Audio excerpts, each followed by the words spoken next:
Hello friends, this video on perimeter and area part 9 is brought to you by examfear.com. No more fear from exam. And now we have learned about the areas of rectangle, square, parallelogram, triangles. So let's try to evaluate ourselves with some questions.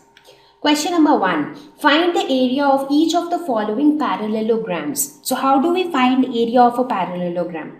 So area of a parallelogram is equal to base into height. So let us look at the first parallelogram here, which is the base. So the value which is given here is for this side. So we consider this as base. So height would be a perpendicular which is falling on the base. Like this perpendicular is falling on the base from a vertex on the opposite side. Right, so in this case, the area would be equal to base, that is 2.5, into height, that is 3.5. So 2.5 into 3.5 is 8.75 centimeters square. So this is the area.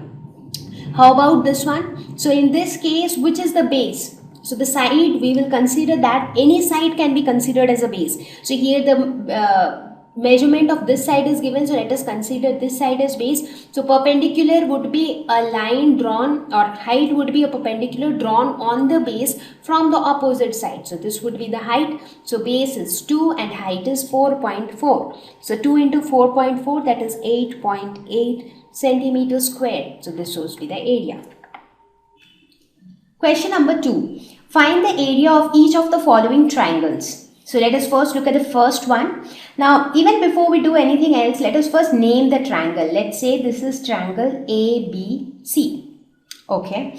Now, what do we know about the area of a triangle? How do we find area of a triangle? So, area of a triangle is always equal to half into base into height. So, in this case, which is the base? Now, base could be any side of the triangle. So, any side of the triangle can be considered as a base. So, which side of the triangle is given in the question? AC, right? So, because the length of AC is given as 5 centimeters. So, let us say that we consider AC as the base. Now, if AC is the base, then which would be the height? The perpendicular which falls on AC from the opposite vertex, that is this BD.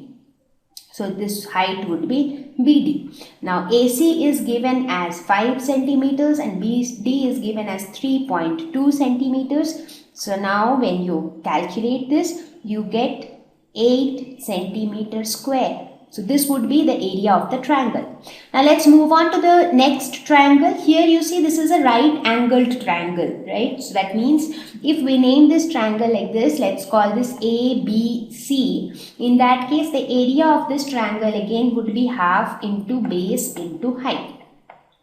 So what is the base in this case? Any side of the triangle could be a base. So you can either consider BC as a base or AB as a base. Any of these can act as a base. So let's say that if we assume that BC is our base, in that case what would be the height? Height would be a perpendicular which falls on BC from opposite vertex. So opposite vertex is A. So perpendicular falling on BC from opposite vertex is nothing but AB. So therefore this would be half into BC is 3 and AB is 4. So this is 2, 2 is 4. So this is equal to 6 centimeters square. Thank you. Please visit examfear.com for free quality education. You can learn with a simple 4-step learning process wherein you can watch video lessons, you can ask your questions, you can refer notes, and you can take a free online test. We have content for class 6 to 12 on physics, chemistry, mathematics, and biology along with practical videos. So please subscribe to our channel for daily updates. Thank you.